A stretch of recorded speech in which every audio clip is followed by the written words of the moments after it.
Devil May Cry 5 is a game that I greatly enjoyed back in 2019.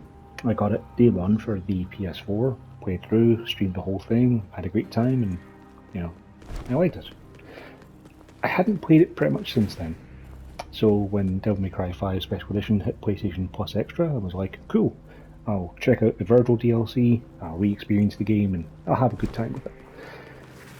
And I gotta say, playing it through as Vergil, without having played the main campaign, in the last 3 years pretty much, kinda sucked. Like, Vergil himself is fine as a character to play as. He's got three different weapons, he's got his little skill tree to upgrade, and he's got this whole thing with concentration about missing attacks, reducing your concentration, and putting your gauge into your devil gauge, and this, that, and the other thing. But one of the strengths of Devil May Cry 5 is that it makes you play as three different characters over the course of the campaign, who all play in entirely different ways, which stops the gameplay getting stale. When you play through the entire thing as Vergil, you're just playing the same dude for 6 hours or so, and it gets a little stale. And apart from a single cutscene at the start of the campaign and two nonsensical cutscenes at the end of the campaign that don't mean anything because you haven't had any of the others, there's no cutscenes or story in the rest of the game.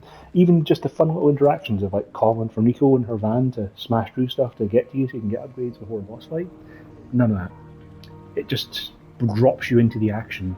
Like one of the levels is which you start with a boss fight in front of you and you kill it and then that's the mission over. It's like, alright, sure. I mean, I guess it would be unreasonable to assume they might have actually, did a whole campaign for Vergil and got voice acting for new cutscenes for him, for all the regular cutscenes in the game and stuff, but I don't know, it just feels a little bare bones and like it was not a good way for me to re-experience Devil May Cry 5. I think I'm going to give it another couple of years and then I'll come back and I'll play through the main story as the main three and I'll have a good time with that again. And like as a PS5 version, this is sublime. Like there's a lot of different performance modes and it looks great and it runs well. But yeah, it was kind of a letdown. I didn't really have a very fun time playing as Vergil, and I got kind of bored with it maybe halfway through.